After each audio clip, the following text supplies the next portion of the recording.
കർത്താവിൻ്റെ ധന്യനാമം വാഴ്ത്തപ്പെടുമാറാകട്ടെ. ദൈവസന്നിധിയിലായിരിക്കുന്ന വാത്സല്യ ദൈവമക്കൾക്ക് വേഗം വരുന്ന യേശുക്രിസ്തുവിന്റെ നാമത്തിൽ സ്നേഹവന്ദനങ്ങൾ അറിയിക്കുന്നു.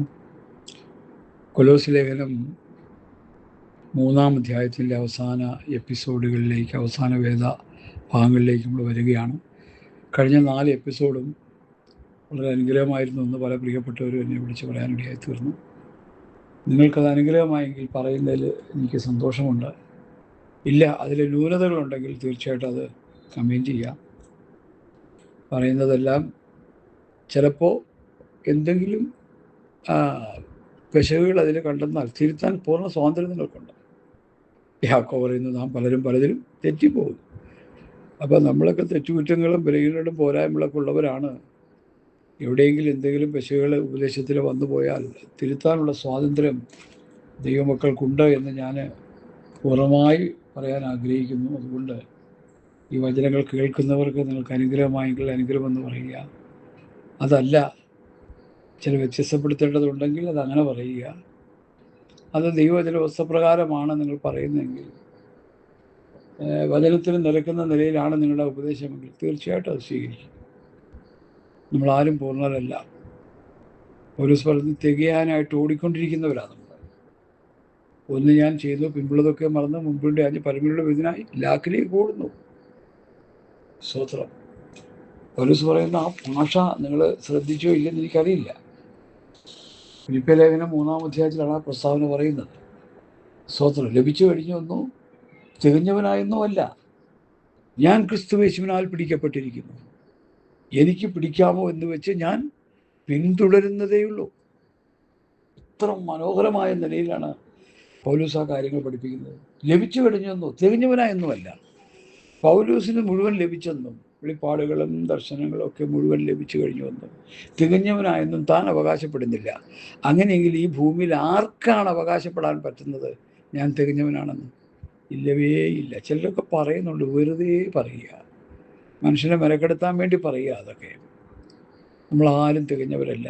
തികയാൻ വേണ്ടി ഓടിക്കൊണ്ടിരിക്കുന്ന പ്രോസസ്സിങ്ങിൽ നമ്മളായിരിക്കുകയാണ്. മുഖേന പറഞ്ഞ സമയം കളയുന്നില്ല. കൊലോസ്യ ലേഖനം 3-ാം അധ്യായത്തിൻ്റെ 17 മുതലുള്ള വാക്യങ്ങളാണ് നമ്മൾ പഠിച്ചത്, ധ്യാനിച്ചത്. വാക്കിനാലോ ക്രിയാലോ എന്ത് ചെയ്താലോ സകലവും കർത്താവായ യേശുക്രിസ്തുവിന്റെ നാമത്തിൽ ചെയ്തും അവൻ മുഖാന്തരം പിതാവാം ദൈവത്തിന് സ്തോത്രം പറഞ്ഞുകൊണ്ടിരിപ്പീൻ. അപ്പോൾ വാക്കിനാൽ, ക്രിയയാൽ, വാക്കുകൊണ്ട് പറയുന്നത്, പ്രവൃത്തി കൊണ്ട് ചെയ്യുന്നത്, പ്രവൃത്തിയിൽ നമ്മൾ ചെയ്യുന്നത് എന്തായിരിക്കണം? ദൈവത്തിന് സ്തോത്രം വരുന്നതായിരിക്കണം, ദൈവത്തിന് മഹത്വം വരുന്നതായിരിക്കണം, സ്തോത്രം വരുന്നത് പറ്റിയതായിരിക്കണം. അല്ലാത്തൊന്നും നമ്മൾ ചെയ്യരുത്. ഇന്ന് ഓരോരുത്തർ ചെയ്തു കൂട്ടുന്നത് കണ്ടാൽ വലിയ വേദനാജനകമാണ്. മാതൃകയില്ലാത്ത പല കാര്യങ്ങളും പറയുകയും ചെയ്യുകയും പ്രവൃത്തിയിലൂടെ ചെയ്തു വയ്ക്കുകയൊക്കെ ചെയ്യും. ഒരു സീനിയർ പാസ്റ്റർ കേരളത്തിലുള്ള പെന്തക്കോസ്തുകാരനായിരുന്നു. ഇപ്പോൾ ന്യൂ ജനറേഷൻകാരുടെ തോളി കൈവിട്ട് കിടക്കുക. പുള്ളി ഒരു പാട്ട് പാടിയിട്ട് ഓട്ടം തുള്ളൽ നടത്തിയത് കണ്ടിട്ട് ലജ്ജ തോന്നിപ്പോയി. ഈ മനുഷ്യന് സുബോധം നഷ്ടപ്പെട്ടു പോയല്ലോ എന്നോർത്ത് വിലപിക്കുകയാണ് ഞാനിപ്പോൾ. ഇവിടെ എന്താ പൗലോസ് പറഞ്ഞത്? വാക്കിനാലോ ക്രിയയാലോ എന്ത് ചെയ്താലും, ഓ മൈ ഗോഡ്, എന്ത് ചെയ്താലും സകലവും കർത്താവായ യേശുക്രിസ്തുവിന്റെ നാമത്തിൽ ചെയ്തും അവൻ മുഖാന്തരം പിതാവിന് സ്തോത്രം പറഞ്ഞുകൊണ്ടിരിക്കും. ദൈവത്തിന് മഹത്വം വരുന്നതായിരിക്കണം ചെയ്യേണ്ടത്. അല്ലാത്ത പോഷത്വങ്ങളൊന്നും പറയരുത്, അല്ലാത്ത പോഷത്വങ്ങളൊന്നും ചെയ്യരുത്. ഓട്ടം തുള്ളലൊന്നും ദൈവദാസന്മാർക്ക് പറ്റിയ കാര്യങ്ങളല്ല. ഒരു പാട്ടെടുത്ത്, ആരോ വിശുദ്ധനെഴുതിയൊരു പാട്ടെടുത്ത് വികൃതമാക്കി, പേക്കോലമാക്കി ആത്മീയ ഗോളത്തിൻ്റെ മുൻപിൽ അത് കാണിച്ചപ്പോൾ എനിക്ക് വലിയ വേദന തോന്നി. ഈ മനുഷ്യന് എന്ത് പറ്റിയെന്ന് വലിയ ചിന്തിച്ചു പോയി. പൗലോസ് പറയുന്നു, ഗലാത്യ ലേഖനം 3-ാം അധ്യായത്തിൻ്റെ 1-ാം വാക്യം, കർത്താവായ യേശുക്രിസ്തുവിനെ ക്രൂശിക്കപ്പെട്ടവനായി നിങ്ങളുടെ കൺമുമ്പിൽ വരച്ചു കിട്ടിയിരിക്കുക, നിങ്ങളെ ശുദ്രം ചെയ്ത്, അനേകരെ സാത്താൻ ശുദ്രം ചെയ്ത് മയക്കിയിട്ടിരിക്കുക. പൈസ കൊടുത്ത് ശുദ്രം ചെയ്തു, കസേര കൊടുത്ത് ശുദ്രം ചെയ്തു, സ്ഥാനമാനങ്ങൾ കൊടുത്ത് ശുദ്രം ചെയ്തു. കുറച്ച് പ്രസംഗ ചാതുര്യം വന്നു കഴിഞ്ഞപ്പോൾ അത് ഭയങ്കര അഹങ്കാരമായി. പിന്നെ റേറ്റ് വേണം, ഇത്ര കിട്ടണം. ഇതൊക്കെ വെറും ബാലിശമാണ്, പോഷത്വമാണ്, അവിവേകമാണ്. ഈ വിഷയങ്ങളൊക്കെ വിട്ട് പരിജ്ഞാനം പ്രാപിക്കുവാൻ കർത്താവിൻ്റെ നാമത്തിൽ ഞാൻ അങ്ങനെയുള്ളവരെ പ്രബോധിപ്പിക്കുക. ഞാൻ വചനത്തിലേക്ക് വരിക. കൊലോസ്യർ 3:18 വാക്യം, ഭാര്യമാരെ നിങ്ങളുടെ ഭർത്താക്കന്മാർക്ക് കർത്താവിൽ ഉചിതമാവണ്ണം കീഴടങ്ങുവിൻ. ശ്രദ്ധിച്ച്, ഭാര്യമാരോട്, ഭർത്താക്കന്മാരോട്, മക്കളോട്, പിതാക്കന്മാരോട്, ദാസന്മാരോട്, യജമാനന്മാരോട്, ഇത്രയും പേരോട് ആരോ പൗലോസ് കൊലോസ്യ ലേഖനത്തിൽ ഉപദേശം പറഞ്ഞിരിക്കുക. അയ്യോ, അത് കൊലോസ്യയിലുള്ള വിശ്വാസികൾക്ക് വേണ്ടിയുള്ളതല്ലേ, ഞങ്ങൾക്ക് വേണ്ടിയുള്ളതല്ലല്ലോ. അവിടെയാണ് നമ്മൾ തെറ്റിപ്പോയത്.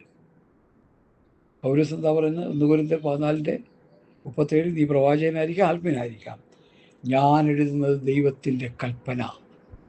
ഞാൻ എഴുതുന്നത് ദൈവത്തിൻ്റെ കൽപ്പന. സ്വർഗീയ കോടതിയുടെ നിയമങ്ങളാണ് ആദ്യം അപ്പോസ്തലന്മാർ നമുക്ക് തന്നിരിക്കുന്നത്. അത് കോട്ടിക്കളയരുത്, കൂട്ടുചേർക്കരുത്, മറച്ചു കളയരുത്, അത് നിസ്സാരമായിട്ട് കാണരുത്. ഹല്ലേലൂയ. അവർ പറയുന്ന ഉപദേശം ക്രിസ്തുവിൻ്റെ പ്രമാണമാണ്, ക്രിസ്തുവിൻ്റെ ഉപദേശമാണ്. നിങ്ങളെ തള്ളുന്നവൻ എന്നെ തള്ളുന്നു, എന്നെ തള്ളുന്നവൻ എന്നെ അയച്ചവനെ തള്ളുന്നു. കർത്താവിൻ്റെ വചനങ്ങളെ, അപ്പോസ്തലന്മാരുടെ ഉപദേശങ്ങളെ തള്ളിക്കളഞ്ഞാൽ കർത്താവിനെ തള്ളിക്കളയുക, പിതാവിനെ തള്ളിക്കളയുക. ഞങ്ങൾ ദൈവത്തിൽ നിന്നുള്ളവരാകുന്നു, ദൈവത്തിൽ നിന്നുള്ളവൻ ഞങ്ങളുടെ വാക്ക് കേൾക്കുന്നു, ദൈവത്തിൽ നിന്നല്ലാത്തവൻ ഞങ്ങളുടെ വാക്ക് കേൾക്കുന്നില്ല. അപ്പോൾ അപ്പോസ്തലന്മാരുടെ ഉപദേശം കേട്ടില്ലെങ്കിൽ നീ ദൈവത്തിൽ നിന്നുള്ളവനല്ല. എത്ര ഭയപ്പെടേണ്ട ഒരു വാക്യമാണ് വാത്സല്യ ദൈവമക്കളെ. ഞാൻ ആ വിഷയത്തിലേക്ക് വരട്ടെ. ഭാര്യമാരെ നിങ്ങൾക്ക് നിങ്ങളുടെ ഭർത്താക്കന്മാർക്ക് കർത്താവിൽ ഉചിതമാവണ്ണം കീഴടങ്ങി. ചുമ്മാ കീഴടങ്ങാൻ പറയുന്നില്ല, കർത്താവിൻ്റെ വചനത്തിൻ്റെ വ്യവസ്ഥ പ്രകാരം കർത്താവിൽ ഉചിതമാവണ്ണം നമ്മൾ കീഴടങ്ങണം. എൻ്റെ കൂടെ സിനിമ കാണാൻ വരണമെന്ന് ഒരു വിശ്വാസിയായ ഭാര്യയോട് ഭർത്താവ് പറയുമ്പോൾ ഞാൻ വരത്തില്ല, എന്നെ വിളിക്കണ്ട, ഞാൻ സിനിമാ നാടകമൊക്കെ ഉപേക്ഷിച്ച ആളാണ്. ബന്ധുക്കോസാർ അങ്ങനെയാണോ എനിക്കറിയില്ല. പലരും സിനിമയും നാടകവും വെറുക്കൂത്തൊക്കെ കണ്ടുകൊണ്ടിരിക്കുന്നവരാ. വെറുക്കൂത്ത് ഇരുട്ടിൻ്റെ പ്രവൃത്തി, ജലത്തിൻ്റെ പ്രവൃത്തി, ജാതികളുടെ നടപ്പ്. സൂക്ഷിച്ചോ, 3 വചനമുണ്ടേ. അതുകൊണ്ട് അതിൽ കുടുങ്ങി നമ്മൾ നശിച്ചു പോകരുത്. ലോകസ്നേഹം ദൈവത്തോട് ശത്രുത്വമാണ്. ലോകത്തിൻ്റെ സ്നേഹിതനാകുവാൻ ഇച്ഛിക്കുന്നവരെല്ലാം ദൈവത്തിൻ്റെ ശത്രുവായി മാറുന്നു. അപ്പോൾ കർത്താവിൽ ഉചിതമാവണ്ണം കീഴ്പ്പെടണം, ദൈവവചന വസ്തുപ്രകാരം കീഴടങ്ങണം. ഭർത്താക്കന്മാരെ നിങ്ങളുടെ ഭാര്യമാരെ സ്നേഹിപ്പിൻ. വലിയ വിഷയമാണ്. ഇന്ന് പലരും അത് ചെയ്യുന്നില്ല. സ്വന്തം ശരീരങ്ങളെപ്പോലെ സ്നേഹിക്കണം. ഞാൻ പണ്ടൊക്കെ അങ്ങനെയുള്ള കാര്യങ്ങൾ വീഴ്ച വരുത്തിയവനാണ്. എന്തെങ്കിലും സാധനം ഹോട്ടലിൽ കയറി അങ്ങോട്ട് കഴിക്കും. കഴിച്ചിട്ട് എന്ത് ചെയ്യും? കറിയും തുടച്ചിട്ട് വീട്ടിൽ കയറിച്ചില്ല. അപ്പം മനസ്സാക്ഷിയിട്ട് കുത്തുണ്ടാവും. എന്താ, നീ കഴിച്ചത് അവർക്ക് മേടിച്ചു കൊടുത്തില്ലല്ലോ. നിന്റെ ഈ ശരീരത്തെ നോക്കുന്ന പോലെ അവരെ നോക്കണ്ടേ? അതല്ലേ പ്രമാണം. ഈ പുതിയ നിയമം ആരും പഠിക്കുന്നില്ലെന്നേ, പഠിപ്പിക്കുന്നില്ലെന്ന്. അതാണ് ഈ വലിയ കുഴപ്പം വന്നു പോയത്. അപ്പോസ്തലന്മാരുടെ ഉപദേശം, ദൈവസഭയുടെ ഉപദേശം, അപ്പോസ്തലന്മാർ പഠിപ്പിക്കുന്ന ഉപദേശം, അത് A to Z വരെയുള്ള എല്ലാ കാര്യങ്ങൾക്കും അതിന് പ്രമാണമുണ്ട്, വ്യവസ്ഥയുണ്ട്. ഇവിടെ മോശമുള്ള പ്രമാണത്തിലേക്ക് പോകണ്ട. തമ്മിൽ ഭാരങ്ങളെ ചുമപ്പിൻ, ഇങ്ങനെ ക്രിസ്തുവിൻ്റെ ന്യായപ്രമാണം നിവർത്തിപ്പിൻ. നമ്മൾ ക്രിസ്തുവിൻ്റെ ന്യായപ്രമാണമായ ക്രിസ്തുവിൻ്റെ ഉപദേശം നിവർത്തിച്ചാൽ മതി. അതിൽപ്പെട്ട കാര്യങ്ങളായി പറഞ്ഞുകൊണ്ടിരിക്കുന്നത്. ഭർത്താക്കന്മാരെ നിങ്ങളുടെ ഭാര്യമാരെ സ്നേഹിപ്പിൻ, അവരുടെ കയ്പായിരിക്കരുത്. ഉണ്ടോ? ഭയങ്കര ഒരു സബ്ജക്റ്റാണ് അത്. എഫേസ്യ ലേഖനത്തിൽ പറയുന്ന ആ ഭാഗം കൂടി നമുക്കൊന്ന് ധ്യാനിച്ചു പോകാമെന്ന് എൻ്റെ ചിന്ത. എഫേസ്യ ലേഖനത്തിൽ ഇതിനെക്കുറിച്ച് പറയുന്നുണ്ട് പൗലോസ്. ഹല്ലേലൂയ. ഭാര്യമാരെ കർത്താവിൽ എന്ന പോലെ സ്വന്തം ഭർത്താക്കന്മാർക്ക് കീഴടങ്ങുവിൻ. ഇന്നിപ്പോൾ ഈ വാക്യത്തിനൊന്നും പ്രസക്തിയില്ലെന്നായി, തിരിച്ചാണ് നടന്നുകൊണ്ടിരിക്കുന്നത്. ഭർത്താക്കന്മാർ ഭാര്യമാരെ പേടിച്ചും കീഴടങ്ങിയും ജീവിക്കുക. അനേക ഭവനങ്ങളിൽ ഞാൻ കണ്ടുകൊണ്ടിരിക്കുക. അത് തെറ്റാണ്. ഭാര്യമാർ പറയുന്നത് ദൈവവചന വസ്തുപ്രകാരമുള്ള കാര്യങ്ങൾ നമ്മൾ എടുക്കണം, ഓക്കെ. പക്ഷെ അവരെ ഭയപ്പെട്ട് അവരെ കീഴ്പ്പെട്ടിരിക്കുന്നത് പുരുഷൻ്റെ ലക്ഷണമല്ല. അവർ പറയുന്നതിന് ഓശാന പാടുന്നത് പുരുഷൻ്റെ ലക്ഷണമല്ല. എൻ്റെ കൂടെ ഒരു സഹോദരൻ ഉണ്ടായിരുന്നു. ഞാൻ ശക്തമായി അവനെ താക്കീത് കൊടുത്തു. നീ നിന്റെ ഭാര്യയുടെ തലയാ, തിരിച്ചാകരുത്. നീ ഭാര്യയുടെ തലയാകരുത്. സ്വത്രം. ആ ഭാര്യയുടെ തല നീ ആയിരിക്കണം. നിന്റെ തല ക്രിസ്തു, ക്രിസ്തുവിൻ്റെ തല പിതാവ് ദൈവം. അങ്ങനെ ആ ഓർഡർ തെറ്റിക്കരുത്. ഇന്നിപ്പോൾ ഓർഡറും കൂടറൊന്നും ഇല്ലല്ലോ എന്നേ. വായി വരുന്നതൊക്കെ കോതയ്ക്ക് പാട്ടെന്ന് പറഞ്ഞ പറഞ്ഞുകൊണ്ടിരിക്കുക. എന്ത് പറയണമെന്ന് അറിയാത്തതിന് എന്തും പറയുക, എന്ത് ചെയ്യണമെന്ന് അറിയാത്തതിന് എന്തും ചെയ്യുക. ഇതല്ലേ നടന്നുകൊണ്ടിരിക്കുന്ന ആത്മീയ കോളത്തിൽ. ഭാര്യഭർത്തൃന്മാർക്ക് ഉപദേശമുണ്ട് അപ്പോസ്തലന്മാർ തരുന്നത്. ഭാര്യമാരെ കർത്താവിനെന്ന പോലെ സ്വന്തം ഭർത്താക്കന്മാർ കീഴടങ്ങിയിരിപ്പില്ല. അത് എഫേസ്യർ 5:22 കർത്താവ് സഭയ്ക്ക് തലയാകുന്നത് പോലെ ഭർത്താവ് ഭാര്യയ്ക്ക് തലയാകുന്നു. എന്നാൽ സഭ ക്രിസ്തുവിനെ കീഴടങ്ങിയിരിക്കുന്നത് പോലെ ഭാര്യമാരും ഭർത്താക്കന്മാർക്ക് സകലത്തിലും കീഴടങ്ങിയിരിക്കണം. ഉണ്ടോ? ഭാര്യമാരുടെ ഉപദേശം എഫേസ്യ ലേഖനത്തിൽ നിന്നും കൊലോസ്യ ലേഖനത്തിൽ നിന്നും നമ്മൾ പഠിക്കുക. എത്ര മനോഹരമാണത്! അതൊക്കെ ചെയ്ത കുടുംബജീവിതം എത്ര ധന്യമായി മാറും. നാലും തുമ്പും ഇല്ലാത്ത പോലെയുള്ള ഒരു ഉപദേശവും ഒരു സങ്കീർത്തനശീലം വായിച്ചൊരു 3-4 ഡപ്പാങ്കുത്ത് പാട്ടും പാടി കുറേ മുതലക്കണ്ണീരൊഴുക്കിയ സാക്ഷ്യങ്ങളും പറഞ്ഞ് ഇന്നത്തെ സഭായങ്ങൾ തീരുകയാണ്, ദുരന്തമായി മാറുക. വിശ്വാസികൾക്ക് ആത്മീയ വളർച്ച, ആത്മീയ വർധനവ്, ആത്മീയ നിറവ് കിട്ടുന്നില്ല. 25 വർഷം ഇതേ രീതിയിൽ പോയത് കൊണ്ട് എനിക്ക് നന്നായിട്ട് അറിയാം. ആത്മീയ വളർച്ച, ആത്മീയ വർധനവ്, ആത്മീയ നിറവൊന്നും കിട്ടുന്നില്ല. നഷ്ടപ്പെടും ഒരു വട്ട, പറിച്ചപ്പെടും ഒരു വട്ട എന്ന പോലെ ഇരിക്കുക. ഇങ്ങനെയുള്ളവരൊക്കെ ലോകത്ത് നിന്ന് മാറ്റപ്പെടുമ്പോഴാണ് പേർ വിളിക്കും നേരം കാണും എൻപേരും. എനിക്കതാണ് ദുഃഖം, വിഷമം. പേർ വിളിക്കും നേരം കാണും എൻപേരും എന്നാൽ ആ പ്രസ്താവന തന്നെ തെറ്റാ. അവിടെ പേര് വിളിയുന്ന ആൾ വിളിയൊന്നുമില്ല. പുതിയ പേര് നമുക്ക് തരുമെന്ന് പറയുന്നുണ്ട്. ക്രിസ്തുവിൽ മരിച്ചവരും പേരുത്തൽ നിൽക്കുകയും ക്രിസ്തുവിൽ ജീവനോട് ഇരിക്കുന്നവർ, ക്രിസ്തുവിൻ്റെ പ്രമാണം അനുസരിച്ച് ജീവിച്ചുകൊണ്ടിരിക്കുന്നവർ, ക്രിസ്തുവിൻ്റെ പ്രമാണം അനുസരിച്ച് ജീവിച്ചവർ ഒരുത്തൽ നിൽക്കും. ആദ്യം ക്രിസ്തുവിൻ്റെ പ്രമാണം അനുസരിച്ചുകൊണ്ട് ജീവിക്കുന്നവർ രൂപാന്തരം പ്രാപിക്കും. ഇതാണ് വ്യവസ്ഥ. മൂന്നാമതൊന്നില്ല ദൈവമക്കളെ. പാട്ടുകാരൊക്കെ പല പാട്ടുകളൊക്കെ പറഞ്ഞ് വെച്ച് അതെല്ലാം കേട്ട് നമ്മൾ കുഴഞ്ഞു കിടക്കുക. അതുകൊണ്ട് അതെല്ലാം വിട്ടിട്ട്, വ്യർത്ഥമായ കാര്യങ്ങൾ വിട്ടിട്ട് അപ്പോസ്തലന്മാരുടെ ഉപദേശത്തിലേക്ക് വരുവാൻ ഞാൻ നിങ്ങളെ പ്രബോധിപ്പിക്കുന്നു. ഭാര്യമാർക്ക് ഉപദേശം കൊടുത്തതിന് ശേഷം ഭർത്താക്കന്മാരെ, നിങ്ങളുടെ ഭാര്യമാരെ സ്നേഹിപ്പിൻ, അവരുടെ കയ്പായിരിക്കരുത്. എനിക്കറിയാം, വിവാഹം കഴിഞ്ഞ് 2-3 കുട്ടികളൊക്കെ ആയിക്കഴിഞ്ഞ് പിന്നെ അങ്ങോട്ട് കയ്പായിരിക്കാൻ തുടങ്ങിയിട്ട് 5, 10, 15, 20, 30, 40 വർഷമായിട്ട് ഇന്നും കയ്പായിരിക്കുന്ന മഹാന്മാരെ എനിക്കറിയാം, ഞാൻ കണ്ടിട്ടുണ്ട്. ഇന്നും കയ്പാണ്. ആരെങ്കിലും ഗസ്റ്റായിട്ട് അതിഥികളോ കുടുംബ സുഹൃത്തുക്കളോ മക്കളോ ആരെങ്കിലും ഒക്കെ വരുമ്പോൾ 2 കൂടി സോഫയിരിക്കുക. അത് കഴിഞ്ഞാൽ 2 സോഫയിലാണ്. കീരിയും പാമ്പുവാ. ഇത് ഈ ഉപദേശം കിട്ടാത്തതുകൊണ്ടാണ്. അപ്പോസ്തലന്മാരുടെ ഉപദേശ സഭയെ പഠിപ്പിക്കാത്തതുകൊണ്ടാണ്. ബഹുമാനപ്പെട്ട പാസ്റ്റർമാരോട് ഞാൻ പറയുന്നു, ഭാര്യയുടെ ഉത്തരവാദിത്വം, ഭർത്താവിൻ്റെ ഉത്തരവാദിത്വം, മക്കളുടെ ഉത്തരവാദിത്വം, പിതാക്കന്മാരുടെ ഉത്തരവാദിത്വം, യജമാനൻ്റെ ഉത്തരവാദിത്വം, തൊഴിലാളിയുടെ ഉത്തരവാദിത്വം വ്യക്തമായി കൃത്യമായി അപ്പോസ്തലന്മാർ പഠിപ്പിക്കുന്നുണ്ട്. അത് പഠിച്ചവരെ പഠിപ്പിക്കുക. നിങ്ങളെ പഠിപ്പിച്ച ഉപദേശരൂപം ഹൃദയപൂർവ്വം അനുസരിച്ച് പാപത്തിന് സ്വാതന്ത്ര്യം പ്രാപിച്ച് നീതിദാസന്മാരായി. അപ്പോസ്തലന്മാരുടെ ഉപദേശം പഠിച്ചനുസരിക്കാതെ പാപത്തിന് സ്വാതന്ത്ര്യം കിട്ടാതെ അവൻ പാപിയായി മരിക്കും. പിന്നെ പാസ്റ്റിന് കവർ കിട്ടാൻ വേണ്ടി നമ്മുടെ സഹോദരൻ നമ്മെ വിട്ടുപോയി, കർത്താവിൻ്റെ കാഹളനാദത്തിങ്കൽ അവൻ ഉയർത്തെഴുന്നേറ്റ് വരെ ചുമ്മാ പറയുക. ഉയർത്തെഴുന്നേറ്റ് വരാനുള്ള പഠിപ്പിക്കൽ പഠനം അവന് കിട്ടിയിട്ടുണ്ടോ? എൻ്റെ ചോദ്യം. ഉയർപ്പോ രൂപാന്തരമോ പ്രാപിക്കാൻ വേണ്ടിയുള്ള ദൈവവചന പഠനം, ഉപദേശം പഠിപ്പിച്ച് അവനെ ക്രിസ്തുവിൽ തികഞ്ഞവനാക്കിയോ? എൻ്റെ ചോദ്യം. എവിടെ ആക്കിയെന്ന് പറയണേ. 25 വർഷം ഒരു പെന്തക്കോസ്ത് ചർച്ചിൻ്റെ ഒരു വിശ്വാസിയായിട്ട് ചെയ്തിട്ട് എനിക്ക് കിട്ടിയില്ല. കാരണം പുതിയ നിയമം പഠിപ്പിക്കുന്നില്ല. അവൻ ഞങ്ങളെ പൊതു നിയമത്തിൻ്റെ പ്രാപ്തന്മാരായ ശുശ്രൂഷകന്മാരാക്കി. Able ministers. മലയാളത്തിൽ അത് പുതിയ നിയമത്തിൻ്റെ ശുശ്രൂഷകന്മാരാക്കിയെന്ന. എന്നാൽ പുതിയ നിയമത്തിൻ്റെ പ്രാപ്തന്മാരായ ശുശ്രൂഷകന്മാർ ഏബിൾ മിനിസ്റ്റേഴ്സ് ആക്കി. അപ്പോൾ നമ്മൾ പുതിയ നിയമമല്ലേ പ്രസംഗിക്കേണ്ടത്? പഴയ നിയമം നേരിലായിട്ട് പറഞ്ഞു, പുതിയ നിയമം പുരളായിട്ട് പറഞ്ഞ് ക്രിസ്തുവിൻ്റെ ഉപദേശം പ്രസംഗിക്കുക. കർത്താവിൻ്റെ ഉപദേശം പ്രസംഗിച്ച് കർത്താവിൻ്റെ വരവിന് വേണ്ടി ജനത്തെ ഒരുക്ക്. അതല്ലേ ശുശ്രൂഷ. അതിന്ന് കാണുന്നില്ല. ഇന്നത് കാണുന്നില്ല. വളരെ ദുരന്തമാണത്. ക്രിസ്തുവിനെ കൂടാതെ ജനം മരിച്ചു പോയിക്കൊണ്ടിരിക്കുക. ഈ പത്യോപദേശം പത്യോപദേശം കിട്ടാതെ ജനം ലോകത്ത് നിന്ന് കടന്നുപോയിക്കൊണ്ടിരിക്കുക. ആരാണ് ഇതിന് ഉത്തരവാദി? Oh my God, hallelujah. അതുകൊണ്ട് എന്നെ കേൾക്കുന്ന വാത്സല്യ ദൈവമക്കളെ, ഭാര്യ ചെയ്യേണ്ട ഉത്തരവാദിത്വം എന്താണെന്ന് കൊലോസ്യലേഖനത്തിൽ നമ്മൾ കേട്ടു.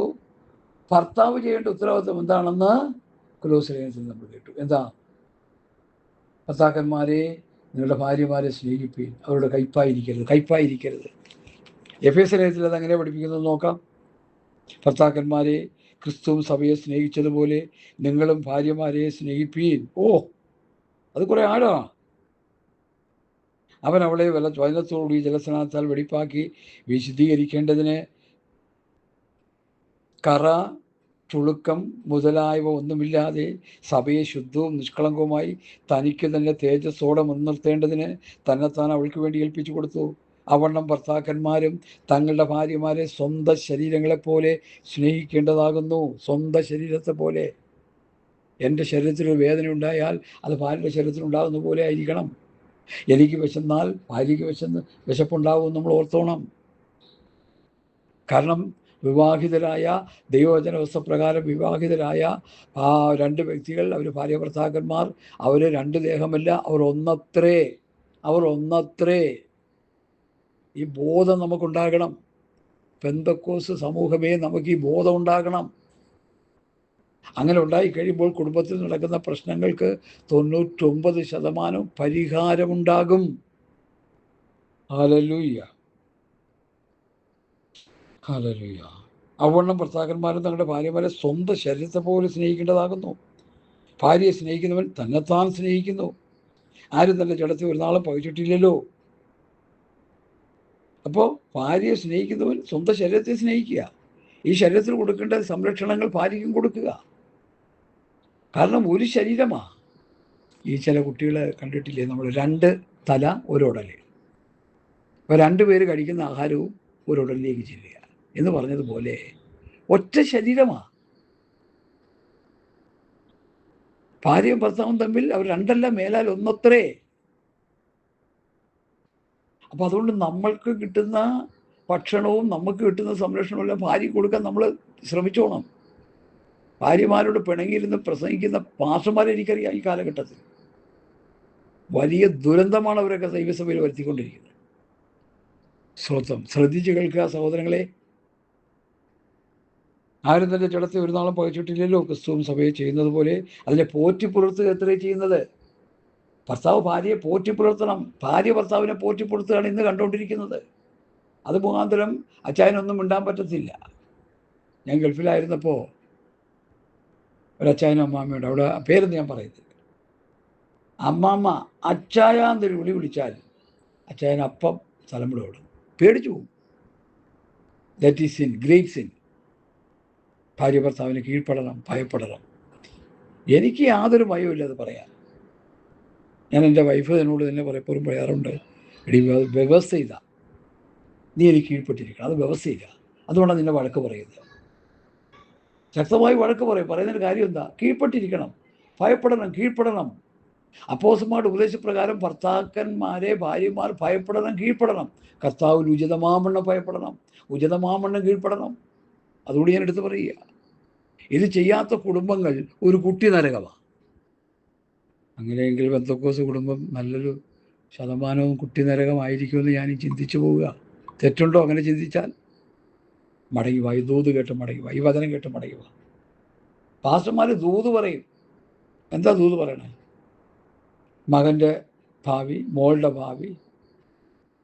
കള്ളപ്രവാചകന്മാരും ദുർവൃഷ്ടകന്മാരും കണ്ട ചപ്പും ചവറും ഒക്കെ വിളിച്ചു പറഞ്ഞ് ജനത്തെ മോഹന വാഗ്ദാനങ്ങൾ കൊടുത്ത് നശിപ്പിച്ചുകൊണ്ടിരിക്കുക. ജോലി കിട്ടുമെന്ന് അവർ പ്രവചിച്ച് പറഞ്ഞാൽ ജോലി കിട്ടും. സാത്താൻ ജോലി കൊടുത്തിരിക്കും. ഭൗതിക നന്മ ഉണ്ടാകുമെന്ന് പറഞ്ഞാൽ അതുണ്ടാകും. കാരണം അത്ഭുത അടയാളങ്ങളൊക്കെ നടക്കുമല്ലോ. അറിയത്തില്ലേ? മത്തായിയുടെ സുവിശേഷത്തിൽ ഇല്ലേ അത്? ഞാൻ പല പ്രാവശ്യം അത് വായിച്ച് നിങ്ങളെ പഠിപ്പിച്ചത് കൊണ്ട് പഠിപ്പിക്കണമെന്ന് ഇപ്പോൾ അത് പറയണമെന്ന് എനിക്കില്ല. പക്ഷേ എങ്കിലും അറിവില്ലാത്തവർക്ക് വേണ്ടി അതൊന്ന് പറഞ്ഞ് തന്നെ പോകണമെന്ന് ഹൃദയത്തിൽ ആഗ്രഹം ഉണ്ട് താനും. സ്തോത്രം. 21-ാം വാക്യം, മത്തായി 7:22.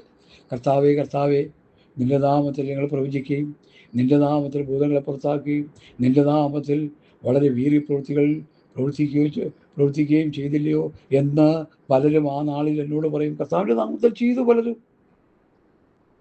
എന്നാൽ കർത്താവരോട് എന്താ പറയുന്നത്? ഞാൻ ഒരു നാളും നിങ്ങളെ അറിഞ്ഞിട്ടില്ല. അപ്പോൾ ഈ അത്ഭുതം ആരാ ചെയ്തത്? കർത്താവല്ല ചെയ്തത്, പിശാചാ ചെയ്തത്. പിശാച് അത്ഭുത പ്രവൃത്തി ചെയ്യുന്നുണ്ട്. ദൈവജനം മനസ്സിലാക്കണം, ഈ ലോകത്തിൻ്റെ ഭരണസാന്നിധ്യം പിശാചിനാണ്. കേരളത്തിൻ്റെ മുഖ്യമന്ത്രിയായി വി.ഡി. സതീശനെ ഹൈക്കമാൻഡ് പ്രഖ്യാപിച്ചു. ഞാൻ അതിലേക്കൊന്നും പോകുന്നില്ല. മുക്കാൽ നാഴി നേരത്തേക്കുള്ള ഭരണമാണ്. എന്നാൽ 1000 ആണ്ട് യേശു കർത്താവ് ഈ ഭൂമിയെ ഭരിക്കുമ്പോൾ കർത്താവിനോടൊപ്പം ഭരിക്കാൻ ഭാഗ്യം സിദ്ധിച്ചവരാ നമ്മൾ. അതുകൊണ്ട് അങ്ങോട്ട് പോകാൻ ഒരുങ്ങിക്കോണം. ഇവിടെ കിടന്ന് കളിക്കരുത്. ഹല്ലേലൂയ, സ്തോത്രം സ്തോത്രം സ്തോത്രം. ഇവിടെ പാസ്റ്റർമാർ ഈ ലോകം ഭരിക്കാൻ ഒരുങ്ങുക. ഇവിടെ സാത്താൻ ഭരിച്ചുകൊണ്ടിരിക്കുക. വീണെന്നെ നമസ്കരിച്ചാൽ ഇത് മുഴുവൻ നിനക്കാകുമെന്ന് കർത്താവിനോട് പറഞ്ഞപ്പോൾ എന്ത് ചെയ്തു? കർത്താവിനെ ആട്ടിപ്പായിച്ചു. എന്നാൽ സാത്താൻ്റെ ചതിയിൽ മനുഷ്യൻ വീണുപോയി. അപ്പം മനുഷ്യൻ കൊടുത്ത അധികാരം മുഴുവൻ നഷ്ടമായി. ഇപ്പം സാത്താനാണ് ഭൂമിയെ ഭരിക്കുന്നത്. ഈ ലോകത്തിൻ്റെ പ്രഭു സാത്താൻ, ഈ ലോകത്തിൻ്റെ ദൈവം സാത്താൻ, ഈ ലോകത്തിൻ്റെ പ്രഭു എന്ന് യോഹന്നാൻ്റെ സുവിശേഷത്തിൽ ഒട്ടനവധി പ്രാവശ്യം കിടപ്പുണ്ട്. 1 യോഹന്നാൻ 5:19 സർവ്വലോകവും ദുഷ്ടൻ്റെ അധീനതയിൽ കിടക്കുന്നു. ശത്രു ഇവിടെ ഭരിച്ചുകൊണ്ടിരിക്കുക. ഇവിടുത്തെ കിങ് സാത്താനാണ്.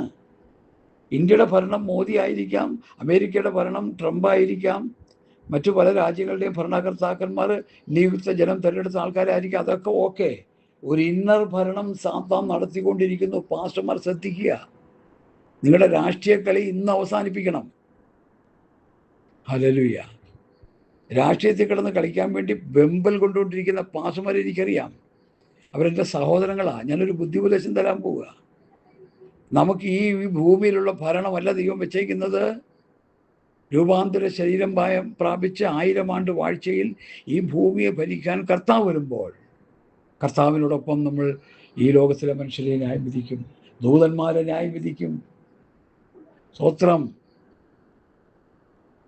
അതുകൊണ്ട് ആ ആത്മീക ബോധം നമുക്കുണ്ടാകണം. ഞാൻ മുൻപോട്ട് പോട്ടെ പ്രിയമുള്ളവരെ.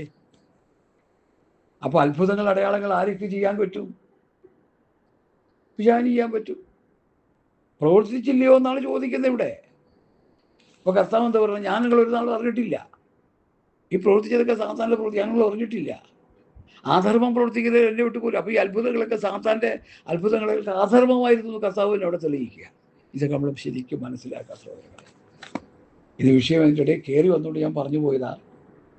ഇനി അടുത്ത മക്കളെ, നിങ്ങളുടെ അപ്പയപ്പന്മാരെ അമ്മയപ്പന്മാരെ കർത്താവിലനുസരിപ്പീൻ. അത് എൻ്റെ ശിഷ്യന്മാരിൽ കണ്ടാൽ പ്രസാദകരമല്ലോ. മക്കളെ, എഫേസ്യ ലേഖനത്തിൽ നിനക്ക് നന്മയുണ്ടാകാൻ, നിനക്ക് ദീർഘായുസ്സുണ്ടാകാൻ നിൻ്റെ അപ്പനെയും അമ്മയും ബഹുമാനിക്കുക എന്ന് പറയുന്നുണ്ട്. ഹല്ലേലൂയ. എഫേസ്യ ലേഖനം 6-ാം അധ്യായത്തിൽ. മക്കളെ, നിങ്ങളുടെ അമ്മയപ്പന്മാരെ കർത്താവിനനുസരിപ്പീൻ. അത് ന്യായമല്ലോ. നിനക്ക് നന്മയുണ്ടാകുവാനും നീ ഭൂമിയിൽ ദീർഘായുസ്സോടെ ഇരിക്കുവാനും നിൻ്റെ അപ്പനെയും അമ്മയും ബഹുമാനിക്കുക എന്നത് വാഗ്ദത്തത്തോടു കൂടി ആദ്യ കൽപ്പനയാകുന്നു. ഉണ്ടോ? ഫസ്റ്റ് കൽപ്പന. അപ്പനെയും അമ്മയും അനുസരിക്കുക, ബഹുമാനിക്കുക. ഇന്ന് ആത്മീയ കോളത്തിൽ ഇല്ലാത്തൊരു കാര്യമാണ്. മക്കൾ പറയുന്ന അപ്പനും അമ്മയും കേൾക്കണം. ആ കോലത്തിലായിപ്പോയി. പെന്തക്കോസുകാരുടെ കാര്യമാണ് ഞാൻ പറയുന്നത്. ലോകജാതിക്കാരുടെ പറഞ്ഞിട്ട് എന്താ കാര്യം? അവർക്ക് വേണ്ടി കോമൺ ആയിട്ട് നമ്മൾ പ്രാർത്ഥിക്കുന്നു. സ്തോത്രം. എന്നെ കേൾക്കുന്ന ആ പ്രിയപ്പെട്ടവരെ, എന്താ ഇവിടെ പൗലോസ് പറയുന്നത്? മക്കളെ, നിങ്ങളുടെ അമ്മയപ്പന്മാരെ സകലത്തിനും അനുസരിക്കും. അത് കർത്താവിൻ്റെ ശിഷ്യന്മാരിൽ കണ്ടാൽ പ്രസാദകരമല്ലോ. എഫേസ്യ ലേഖനത്തിൽ എന്താ പറയുന്നത്? മക്കളെ, നിങ്ങളുടെ അമ്മയപ്പന്മാരെ കർത്താവിൽ അനുസരിപ്പിൻ. എഫേസ്യർ 6:1 മുതലുള്ള വാക്യങ്ങളാണ്. നിനക്ക് നന്മയുണ്ടാകാനും നീ ഭൂമിയിൽ ദീർഘായുസ്സോടെ ഇരിക്കാനും നിൻ്റെ അപ്പനെയും അമ്മയും ബഹുമാനിക്കുക എന്നുള്ളത് വാഗ്ദത്തത്തോടു കൂടിയ ആദ്യ കൽപ്പനയാകുന്നു. അപ്പനമ്മമാരെ ബഹുമാനിക്കുക, സ്നേഹിക്കുക. അപ്പനമ്മമാരെ വസ്തുവക വാങ്ങിയിട്ടിട്ട് തൊഴുത്തിക്കൊണ്ടുപോയി കിട്ടുന്നവരുണ്ട്. വജൂരെ പോലെ തൊഴുത്തിക്കൊണ്ടുപോയി തട്ടുന്നവരുണ്ട്. അനാഥശാലയെ കൊണ്ട് തട്ടുന്നവരുണ്ട്. ബന്ധുക്കാരുടെ വീട്ടിലുണ്ട് തട്ടുന്നവരുണ്ട്. എന്തിനേറെ പറയുന്നു, വഴിയിൽ കൊണ്ടിട്ടിട്ട് പോയ മഹാന്മാരുമുണ്ട് നമ്മുടെ കേരളത്തിൽ. സാക്ഷരതയുടെ കേരളത്തിൽ രാക്ഷസന്മാരെ പോലെയുള്ള മനുഷ്യരുണ്ട്. സാക്ഷരത കേരളത്തിൽ. ജാഗ്രത. Hallelujah, hallelujah. അപ്പോൾ മക്കൾക്കുള്ള ഉപദേശം കൊലോസ്യ ലേഖനത്തിലും എഫെസ്യ ലേഖനത്തിലും. സ്തോത്രം. അടുത്ത് ഞാൻ പെട്ടെന്ന് പോവുക. പിതാക്കന്മാരെ, കൊലോസ്യർ 3:21, നിങ്ങളുടെ മക്കൾ അധൈര്യപ്പെടാതിരിക്കേണ്ടതിന് അവരെ കോപിപ്പിക്കരുത്. എഫെസ്യ ലേഖനത്തിൽ എന്താ പറയുന്നത് നോക്കാം. പിതാക്കന്മാരെ, നിങ്ങളുടെ മക്കളെ കോപിപ്പിക്കാതെ കർത്താവിൻ്റെ ബാലശിക്ഷയിലും പഥ്യോപദേശത്തിലും പോറ്റി വളർത്തുവിൻ. വെറുതെ കിടന്ന് ചുമ്മാ ദേഷ്യപ്പെടാതെ കർത്താവിൻ്റെ പഥ്യോപദേശം, ബാലശിക്ഷ, കർത്താവിൻ്റെ ബാലശിക്ഷയിലും പഥ്യോപദേശം, ഭക്തിക്കൊത്തുപദേശം, കർത്താവായ യേശുക്രിസ്തുവിൻ്റെ പഥ്യവചനം, ഭക്തിക്കൊത്തുപദേശം. പുതിയ നിയമസഭയെ പഠിപ്പിക്കുന്നില്ല. മോശന സങ്കീർത്തനം പാടിക്കൊണ്ടിരിക്കുക. ഇന്ന് നിർത്തണം. ദൈവസഭയുടെ അതിശ്രേഷ്ഠ അപ്പോസ്തലന്മാർ തരുന്ന ഉപദേശം സഭയെ പഠിപ്പിക്കണം. നിങ്ങളുടെ വിശ്വാസികൾ ആത്മീകമായി നന്നാകണമെങ്കിൽ, അവർ ദൈവരാജ്യത്തിലേക്കുള്ള യോഗ്യത പ്രാപിക്കണമെങ്കിൽ, സ്വർഗരാജ്യത്തിലേക്കുള്ള യോഗ്യത പ്രാപിക്കണമെങ്കിൽ അപ്പോസ്തലന്മാരുടെ ഉപദേശം പഠിപ്പിക്കണം. ഏത് മനുഷ്യനെയും ക്രിസ്തുവിൽ തികഞ്ഞവനായി നിർത്തേണ്ടതിന് ഏത് മനുഷ്യനെയും പ്രബോധിപ്പിക്കുകയും ഏത് മനുഷ്യനെയും സകല ജ്ഞാനത്തോടുകൂടി ഉപദേശിക്കുകയും ചെയ്യുന്നു. അപ്പോസ്തലന്മാർ അങ്ങനെ ഉപദേശിച്ചു സഭയെ. അപ്പോസ്തലന്മാരുടെ പിന്തുടർച്ചക്കാരായിട്ടുള്ള കർത്താവിൻ്റെ ശിഷ്യന്മാരായ ദേവദാസന്മാർ നമ്മളും അത് തന്നെ ചെയ്യണം. മറ്റൊന്നാകരുത്. ആയാൽ അപകടം. ദൈവവചനത്തിൻ്റെ ഉപദേശത്തിൻ്റെ കൽപ്പനാലംഘനം നമ്മുടെ ശിക്ഷാവിധിയിലേക്ക് ചിലപ്പോൾ തള്ളപ്പെട്ടു പോകാനിടയായി. ഞാൻ അടുത്ത വിഷയത്തിലേക്ക് വരികയാണ്. പിതാക്കന്മാരെ, നിങ്ങളുടെ മക്കളെ അധൈര്യപ്പെടാതിരിക്കേണ്ടതിന് അവരെ കോപിപ്പിക്കരുത്. പിതാക്കന്മാരോട് പറയുക, നിങ്ങളുടെ മക്കളെ അധൈര്യപ്പെടാതിരിക്കേണ്ടതിന് അവരെ കോപിപ്പിക്കരുത്. ഇവിടെ എന്താ എഴുതിയിരിക്കുന്നത്? പിതാക്കന്മാരെ, നിങ്ങളുടെ മക്കളെ കോപിപ്പിക്കാതെ കർത്താവിൻ്റെ ബാലശിക്ഷയിലും പഥ്യോപദേശത്തിലും പോറ്റി വളർത്തുക. അവിടെ അപ്പോൾ കൊലോസ്യ ലേഖനത്തിൽ പറയുന്നതിനേക്കാൾ കുറേ കൂടി ഗൗരവമാണ് എഫെസ്യ ലേഖനത്തിലെ അപ്പോസ്തലന്മാരുടെ ഉപദേശം. കർത്താവിൻ്റെ ബാലശിക്ഷയിലും പഥ്യോപദേശത്തിലും പോറ്റി വളർത്തുക. ഇത് ചെയ്യുന്നുണ്ടോ ഇന്ന്? ആരാ ചെയ്യുന്നത്? ഇത് ചെയ്യുന്നില്ല പ്രിയമുള്ളവരെ. അത് തലമുറ മുഴുവൻ നശിച്ച് നാമവിശേഷമായി പോയി.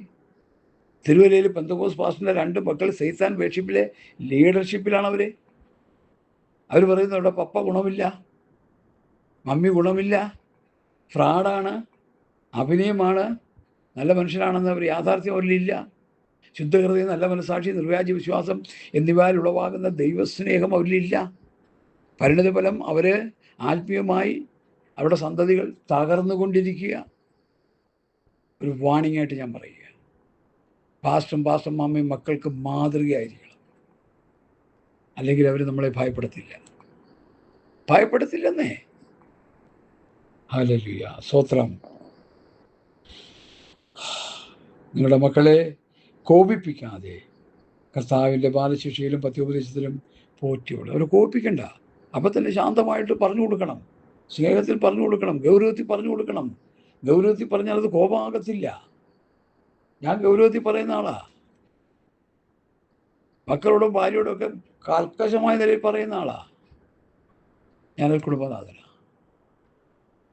ഹല്ലേലൂയ. എൻ്റെ തല ക്രിസ്തുവാ, ക്രിസ്തുവിൻ്റെ തല പിതാവാ. ഞങ്ങൾ തമ്മിലൊരു ബന്ധമുണ്ട്.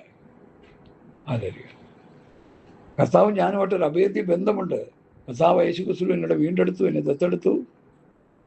എനിക്ക് മക്കളും അവകാശികളുമാക്കി മാറ്റി. വാഗ്ദത്തത്തിന് പരിശുദ്ധാത്മാവിനെ നൽകി തന്ന് മക്കളും അവകാശികളുമാക്കി മാറ്റി.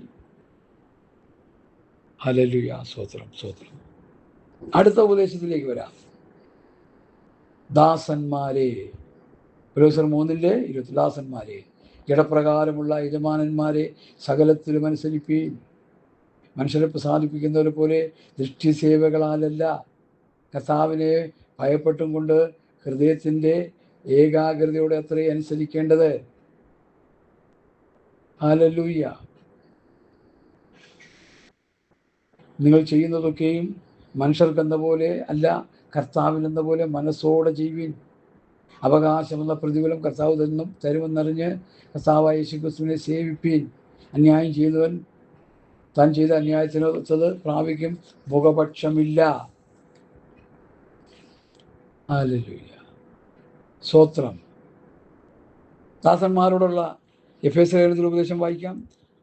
എഫേസ്യർ 6:5. ജഡപ്രകാരം യജമാനന്മാരായവരെ ക്രിസ്തുവിനെ പോലെ തന്നെ ഹൃദയത്തിൽ ഏകാഗ്രതയിൽ ഭയത്തോടും വിറയലോടും കൂടി അനുസരിപ്പിക്കും. മനുഷ്യരെ പ്രസാദിപ്പിക്കുന്നവർ പോലെ ദൃഷ്ടിസേവകളാലല്ല, ക്രിസ്തുവിൻ്റെ ദാസന്മാരെ പോലെ ദൈവ ഇഷ്ടം മനസ്സോടെ ചെയ്തു. മനുഷ്യരെയല്ല, കർത്താവിനെ തന്നെ പ്രീതിയോടെ സേവിച്ചുകൊണ്ട് അനുസരിക്കും. ദാസനോ സ്വതന്ത്രനോ ഓരോരുത്തരും ചെയ്യുന്ന നന്മയ്ക്ക് കർത്താവിൽ നിന്ന് പ്രതിഫലം പ്രാപിക്കുമെന്ന് നിങ്ങൾ അറിയുന്നില്ലയോ? കണ്ടോ, ദാസന്മാരോടുള്ള ഉപദേശം. ദൃഷ്ടിസേവകളാലല്ല. ഇത് തെളിയിക്കാനായിട്ട് ഞാനൊരു വാക്യം പറയാം, ശ്രദ്ധിച്ചു കേട്ടോട്ടെ. ഞാൻ മുമ്പ് വർക്ക് ചെയ്തിരുന്നൊരു കമ്പനിയിൽ, ഒരു വലിയ പ്രിൻറ്റിങ് പ്രസ്സിൽ കേരളത്തിലാണ് വർക്ക് ചെയ്തിരുന്നത്. ആ കമ്പനിയുടെ ഓണർ ഒരു പ്രത്യേകിച്ചൊരു എ സി റൂമിൽ അദ്ദേഹം ഇങ്ങനെ ഇരിക്കും. ഇടയ്ക്കിടയ്ക്ക് റൗണ്ടിങ്ങിന് വരും. വലിയ കമ്പനിയാണ്, ഫാക്ടറിയാണ്. റൗണ്ടിങ്ങിന് വരാൻ നേരത്ത് തൊഴിലാളികളെല്ലാം ഭയങ്കര പണിയാണ്, മല മറിക്കുന്ന പോലുള്ള പണിയാണ്. നമ്മൾ പുള്ളി വരുമോ വരുന്നതെന്ന് ശ്രദ്ധിക്കാറില്ല. അവിടുത്തെ സ്ഥിരം കുറേ പഴയ ജോലിക്കാരുണ്ട്, അരിവെപ്പുകാർ. അവരെന്ത് ചെയ്യും, പുള്ളി വരുന്നത് നോക്കിയിരിക്കും ജോലി ചെയ്യാൻ. അതുപോലെ ഇങ്ങനെ ഉഴപ്പിടിച്ച് കിടക്കും, ചായയും കുടിച്ച് ബാത്റൂമിലും പോയൊക്കെ നടക്കും. പുള്ളി വരികയാണെന്ന് കണ്ടു കഴിഞ്ഞാൽ ഓരോരുത്തരും ചെയ്യുന്ന മെഷീനിലെ അടുക്കൽ അല്ലെങ്കിൽ ഏതെങ്കിലും ഡിപ്പാർട്ട്മെൻറ്റിൽ, ആ ഡിപ്പാർട്ട്മെൻറ്റിൽ നല്ല ശക്തിയോടെ ജോലി ചെയ്തുകൊണ്ടിരിക്കും. ദൃഷ്ടിസേവ. യജമാനൻ നോക്കുമ്പോൾ ചെയ്യും, നോക്കാത്തപ്പോൾ വായി നോക്കി കിടക്കുക. ഞാനതിനങ്ങനെ പറയുന്നു. അങ്ങനെ ചെയ്യുന്നവരൊന്നും ഗുണം പിടിക്കത്തില്ല. ഒരു തൊഴിലിലൂടെ നമ്മൾ അനുഗ്രഹിക്കപ്പെടണമെങ്കിൽ ആ തൊഴിൽ വിശ്വസ്തയോടെ ചെയ്യണം. ചെരുപ്പ് കുത്തിയാണെങ്കിലും വിശ്വസ്തയോടെ ചെരുപ്പ് കുത്തിയാൽ നിനക്ക് പിന്നെയും പിന്നെയും ചെരുപ്പ് കുത്തി. ഒരു ദിവസം 2, 3, 4, 5 രൂപയാണ് ചെരുപ്പ് കുത്തി ഉണ്ടാക്കുന്നത്. ഗൾഫിലുണ്ടാക്കുന്ന കാശിന് ഇവിടെ ഉണ്ടാക്കുന്ന ആൾക്കാരുണ്ട്. ആ തൊഴിലിനോടുള്ള ആത്മാർത്ഥത കുടിയമടിയന്മാർക്ക് വേണ്ടിയല്ല ഞാനീ പറയുന്നത്. ഹല്ലേലൂയ. ദൃഷ്ടിസേവകളാലല്ല. ഹല്ലേലൂയ, സ്തോത്രം. പിന്നെന്ത് ചെയ്യണം? മനുഷ്യരെ പ്രസാദിപ്പിക്കുന്ന പോലെ ദൃഷ്ടിസേവയിലല്ല, ക്രിസ്തുവിൻ്റെ ദാസന്മാരെ പോലെ ദൈവ ഇഷ്ടം മനസ്സോടെ ചെയ്യണം. ഞാൻ ഭക്ഷിക്കുന്ന ആഹാരത്തിൻ്റെ നന്മ എനിക്ക് ദൈവം തരുന്നുണ്ട്. ആ തരുന്ന നന്മയ്ക്ക് ഞാൻ നന്ദിയുള്ളവനായിരിക്കണം, വിശ്വസ്തനായിരിക്കണം. എൻ്റെ യജമാനൻ്റെ കമ്പനിയിൽ വിശ്വസ്തയോടെ ഞാൻ ജോലി ചെയ്യണം എന്നുള്ള കാഴ്ചപ്പാടോടുകൂടിയായിരിക്കണം. പണ്ടൊരു കഥ ഞാൻ കേട്ടിട്ടുണ്ട്. ഇവിടെ അത് പറയുന്നത് അഭികാമ്യമാണെന്ന് എനിക്ക് തോന്നുന്നു. ഒരു കമ്പനി തകർന്ന് തരിപ്പണമായ ചരിത്രം, ഒരു കഥയിൽ. അപ്പോൾ ആ കമ്പനിയുടെ ഏറ്റവും പ്രധാനപ്പെട്ട ആൾ പേപ്പറിലൊരു പരസ്യം കൊടുത്തു. ഒരു മാനേജിങ് ഡയറക്ടറെ വേണം, നല്ലൊരു മാനേജറെ കമ്പനിയെ ഉദ്ധരിച്ചെടുക്കാൻ. ഒരു മനുഷ്യൻ വന്നു, അദ്ദേഹത്തിന് ഇഷ്ടപ്പെട്ടു, അദ്ദേഹത്തെ കമ്പനിയിൽ അപ്പോയിൻമെൻറ്റ് ചെയ്തു. MD ആയി, മാനേജിങ് ഡയറക്ടറായി. അദ്ദേഹം ആ കമ്പനി അന്ന് മുതൽ ഉദ്ധരിക്കാൻ തുടങ്ങി. അദ്ദേഹം ഒരു ശവപ്പെട്ടി ഉണ്ടാക്കി ആ പെട്ടിയുടെ ഉള്ളിൽ ഒരു വലിയ നീള കണ്ണാടി വെച്ചു. എന്നിട്ട് റൂമിൽ കൊണ്ടുപോയി വെച്ചിട്ട്, സ്തോത്രം, നമ്മുടെ ഈ കമ്പനിയിൽ നന്നായിട്ട് ജോലി ചെയ്യുന്ന ഒരാളുണ്ടായിരുന്നു, അദ്ദേഹം മരിച്ചുപോയി എന്ന് പറഞ്ഞു. ആരാണ് ഏതാണെന്ന് അത് ശവപ്പെട്ടിയുടെ ഉള്ളിലുണ്ട്, പോയി കാണാൻ പറഞ്ഞു. കമ്പനി തകർന്ന് തരിപ്പണമായപ്പോൾ MD കണ്ട ഒരു ബുദ്ധിയാണത്. ലോകപ്രകാരം ഒരു ബുദ്ധി എടുക്കുകയാണ്. അപ്പോൾ നമ്മൾ ഏറ്റവും നന്നായിട്ട് ജോലി ചെയ്തിട്ട് നമ്മുടെ സ്റ്റാഫ് ഒരാൾ മരിച്ചുപോയി, ശവപ്പെട്ടിയുടെ ഉള്ളിൽ കിടപ്പുണ്ട്, എല്ലാവർക്കും വരിയായിട്ട് നിന്ന് കണ്ടോളാൻ പറഞ്ഞു. എന്നെ വളരെ സ്വാധീനിച്ചൊരു കഥയാണ്. എല്ലാവരും വരിയായിട്ട് നിന്ന് കാണും. ഓരോരുത്തർ വോട്ട് ചെയ്യാൻ പോകുന്ന ഓരോരുത്തരെ അല്ലെങ്കിൽ എന്ന പോലെ ഓരോരുത്തരായിട്ട് വന്ന് ആ ശവപ്പെട്ടിയുടെ ഉള്ളിലോട്ട് നോക്കാൻ പറയും. നോക്കിയപ്പോൾ ഒരു കണ്ണാടിയാണ്. കണ്ണാടിയിൽ നോക്കുമ്പോൾ പുള്ളിയെ തന്നെ കാണുക, കണ്ടിട്ട് പുള്ളിയും ഉണ്ടാകാതെ പോകുക. അപ്പോൾ മാനേജിങ് ഡയറക്ടർ പറഞ്ഞു, കണ്ടിട്ട് അങ്ങ് പൊക്കോളം, ആരും ഒന്നും ശബ്ദമൊന്നും ഉണ്ടാക്കാൻ നിൽക്കരുത്. ഓരോരുത്തരായി കണ്ട് അവരവരുടെ രൂപം തന്നെ കണ്ടു. എല്ലാവരും കണ്ടു കഴിഞ്ഞപ്പോൾ ആ ഡയറക്ടർ പറഞ്ഞു, ഈ കമ്പനിയെ നശിപ്പിച്ചത് നിങ്ങൾ തന്നെയാണ്. അതാണ് നിങ്ങളുടെ ഫോട്ടോ നിങ്ങൾ കാണാൻ വേണ്ടി ആ കണ്ണാടിയുടെ ഉള്ളിൽ വെച്ചത്, ചവപ്പെട്ടിയുടെ ഉള്ളിൽ വെച്ചത്. അപ്പം നിങ്ങൾ ഇന്ന് മുതൽ ആത്മാർത്ഥമായിട്ട് 10-60 പേരുണ്ട്, ആത്മാർത്ഥമായിട്ട് പണിയെടുത്താൽ ഈ കമ്പനി നന്നാകും. ആരും അലസന്മാരായി മടിയന്മാരായി തീരരുത്. ദൈവ ഇഷ്ടം മനസ്സോടെ ചെയ്യും എന്ന് പറഞ്ഞ പോലെ ദൃഷ്ടിസേവ ചെയ്യാതെ, നോക്കുമ്പോൾ സൂപ്പർവൈസർ നോക്കുമ്പോൾ ഓണർ നോക്കുമ്പോൾ ജോലി ചെയ്യാതെ, നോക്കിയാലും നോക്കില്ലെങ്കിലും ആത്മാർത്ഥമായിട്ട് കമ്പനിയുടെ ഉദ്ധാരണത്തിന് വേണ്ടി നിങ്ങൾ ജോലി ചെയ്താൽ ഈ കമ്പനിയെ നമുക്ക് ഉയർത്തിയെടുക്കാം. എന്താ, എല്ലാവർക്കും സന്തോഷമായി. ഞാൻ വളരെ സ്നേഹത്തോടെ ചിരിച്ചുകൊണ്ടത് പറഞ്ഞത്. അന്ന് മുതൽ ആ കമ്പനി നന്നായിട്ട് അവർ ജോലി ചെയ്യാൻ തുടങ്ങി. ചില മാസങ്ങൾ കഴിഞ്ഞപ്പോൾ തകർന്ന് തരിപ്പണമായി കിടന്ന കമ്പനി ഉന്നതമായ നിലവാരത്തിലേക്ക് വന്നു. വളരെ നല്ല പ്രൊഡക്ഷൻ അവിടെ നിന്നുണ്ടായി. അനേകർക്ക് പിന്നെയും ജോലി കൊടുക്കാനിടയായി. ശമ്പള വർധന കൊടുത്തു, ബോണസ് കൊടുത്തു. തൊഴിലാളിക്കും മുതലാളിക്കും എല്ലാം സന്തോഷം. എങ്ങനെ സംഭവിച്ചു? ദൃഷ്ടിസേവ ചെയ്യാതെ. ഹല്ലേലൂയ. ക്രിസ്തുവിൻ്റെ ദാസന്മാരെ പോലെ ദൈവ ഇഷ്ടം മനസ്സോടെ ചെയ്തു. മനസ്സോടെ ജോലി ചെയ്യുക, മനസ്സ് വെച്ച് ചെയ്യുക. മനുഷ്യരെല്ലാം കർത്താവിനെ തന്നെ പ്രീതിയോടെ സേവിച്ചുകൊണ്ട് അനുസരിപ്പിക്കും. ദാസനോ സ്വതന്ത്രനോ ഓരോരുത്തരും ചെയ്യുന്ന നന്മയ്ക്ക് കർത്താവിൽ നിന്ന് പ്രതിഫലം ലഭിക്കുമെന്ന് നിങ്ങൾ അറിയുന്നില്ലയോ? അപ്പം കർത്താവിൽ നിന്ന് പ്രതിഫലം ലഭിക്കുമെന്ന് അറിഞ്ഞ്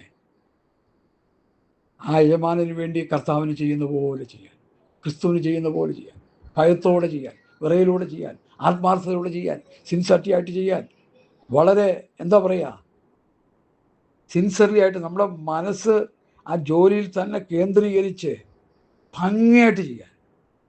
ഞാൻ എൻ്റെ കമ്പനിയിൽ അങ്ങനെ ജോലി ചെയ്തുകൊണ്ട് എനിക്ക് അതുകൊണ്ടുള്ള നേട്ടമുണ്ടായി. ആ കമ്പനിയിലെ ഏറ്റവും നല്ല ജോലിക്കാരനായി. പ്രാർത്ഥിച്ചുകൊണ്ട് സൈറ്റിലോട്ട് കയറി ജോലി ചെയ്ത് ഞാൻ കമ്പനിയിൽ നിന്ന് ഇറങ്ങുമ്പോൾ ഏറ്റവും നല്ലൊരു ക്വാളിറ്റി വർക്കറായിട്ടാണ് ഞാൻ ഓഫ്സെറ്റ് മെഷീൻ ഓപ്പറേറ്ററായിട്ടാണ് ജോലി ചെയ്തത്. ഏറ്റവും നല്ലൊരു ക്വാളിറ്റി വർക്കറാണെന്നുള്ളൊരു സർട്ടിഫിക്കറ്റ് എനിക്ക് ബോസ് തരാനിടയായി, കമ്പനിയിലെ സൂപ്പർവൈസർമാർ തരാനിടയായി. അനേകം മെഷീനിൽ ഫെയിലായ വർക്കുകൾ എൻ്റെ മെഷീനിൽ ഇട്ട് പ്രിൻ്റ് ചെയ്ത് ഞാനതിനെ സക്സസ് ആക്കി കൊടുത്ത ചരിത്രം വരെയുണ്ട് എനിക്ക് എടുത്തു പറയാൻ. ഈ വിഷയം വന്നുകൊണ്ട് ഞാൻ പറഞ്ഞതാട്ടോ, അല്ല മീൻ പിടിക്കാൻ പറയുകയല്ല. സത്യമായിട്ട് പറയുക.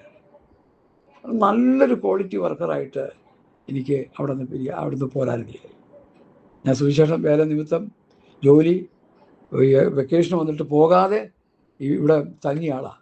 കാരണം എന്താ, എനിക്ക് വേലയ്ക്ക് വേണ്ടിയുള്ളൊരു പ്രേരണ ഉള്ളിലുണ്ടായി. ദൈവവചനം പ്രസംഗിക്കുക, ജനത്തെ ഉപദേശം പഠിപ്പിക്കണം. എനിക്കൊരു ചുക്കും അറിയില്ല. കർത്താവിനെ പഠിപ്പിക്കാമെന്ന് പറഞ്ഞു. കർത്താവ് പഠിപ്പിച്ചു. പിതാക്കന്മാരുടെ അടുക്കലെല്ലാം കൊണ്ടുപോയി കർത്താവിനെ പഠിപ്പിച്ചു. ഞാനങ്ങനെ പഠിച്ചു. അതുകൊണ്ടാണ് ഈ അപ്പോസ്തലന്മാരുടെ ഉപദേശം ഇത്രത്തോളമെങ്കിലും ഞാൻ പറഞ്ഞുകൊണ്ടിരിക്കുന്നത്. എന്നെ കേൾക്കുന്ന പ്രിയപ്പെട്ടവരെ, കർത്താവിനെ പഠിപ്പിച്ചത് കൊണ്ടാണ്, അതിനുള്ള മുഖാന്തരങ്ങൾ സ്വർഗം ഒരുക്കിയത് കൊണ്ടാണ്, കർത്താവിൻ്റെ വേല നിമിത്തം ഭൗതികം ഉപേക്ഷിച്ചത് കൊണ്ടാണ്. എല്ലാവരും ഉപേക്ഷിക്കണമെന്ന് ഞാൻ പറയത്തില്ല. ഓരോരുത്തരുടെ കോളിംഗ് അനുസരിച്ച് ചെയ്തുകൊള്ളുക. ഞാൻ ആ വിഷയത്തിലേക്ക് വന്ന് കൺക്ലൂഷൻ ചെയ്യാൻ താല്പര്യപ്പെടുക. അപ്പോൾ ദൈവത്തിൻ്റെ ഇഷ്ടം എന്ത് ചെയ്യണം? മനുഷ്യരെ പ്രസാദിപ്പിക്കുന്നവരെ പോലെയല്ല, ദൃഷ്ടിസേവയിലല്ല, ക്രിസ്തുവിൻ്റെ ദാസന്മാരെ പോലെ ദൈവ ഇഷ്ടം മനസ്സോടെ ചെയ്തു. മനുഷ്യരെ എല്ലാ കർത്താവിനെ തന്നെ പ്രീതിയോടെ സേവിച്ചുകൊണ്ട് അനുസരിക്കും. കൊലോസ്യ ലേഖനത്തിൽ എന്താ പറയുന്നത്? അവിടെയും പറയുന്നുണ്ട്, സ്തോത്രം, ദാസന്മാരെ ജഡപ്രകാരമുള്ള യജമാനന്മാരെ സകലത്തിലും അനുസരിപ്പിൻ, മനുഷ്യരെ പ്രസാദിപ്പിക്കുന്നവരെ പോലെയല്ല. കൊലോസ്യ ലേഖനത്തിലും എഫേസ്യ ലേഖനത്തിലും ആ വിഷയം പൗലോസ് പഠിപ്പിക്കുന്നുണ്ട്.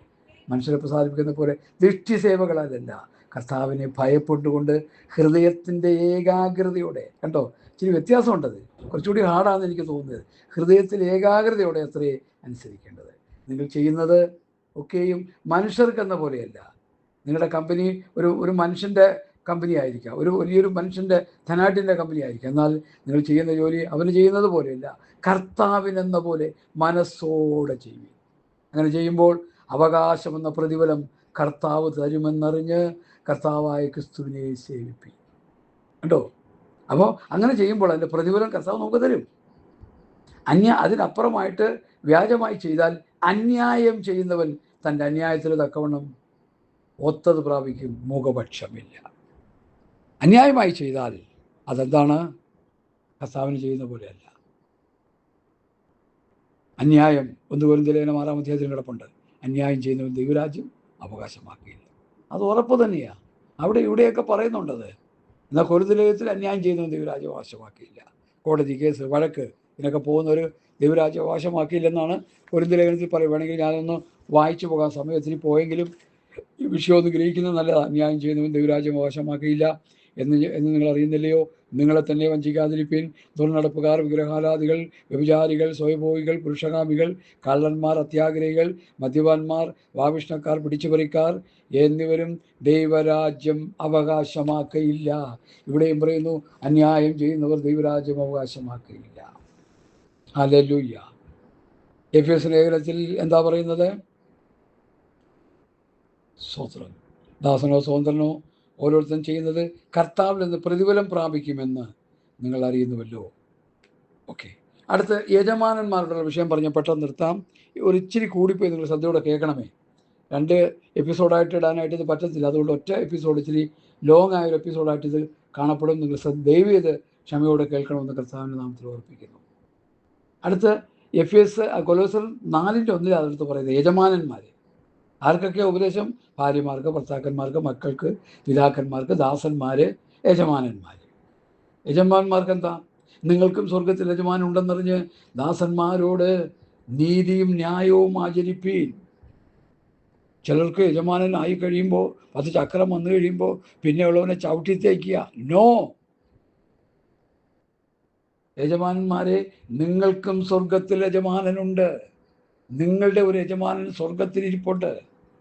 ആ സ്വർഗത്തിലിരുന്നു കൊണ്ട് ആകാത്തവരെയും നല്ലവരെയും നോക്കിക്കൊണ്ടിരിക്കുക.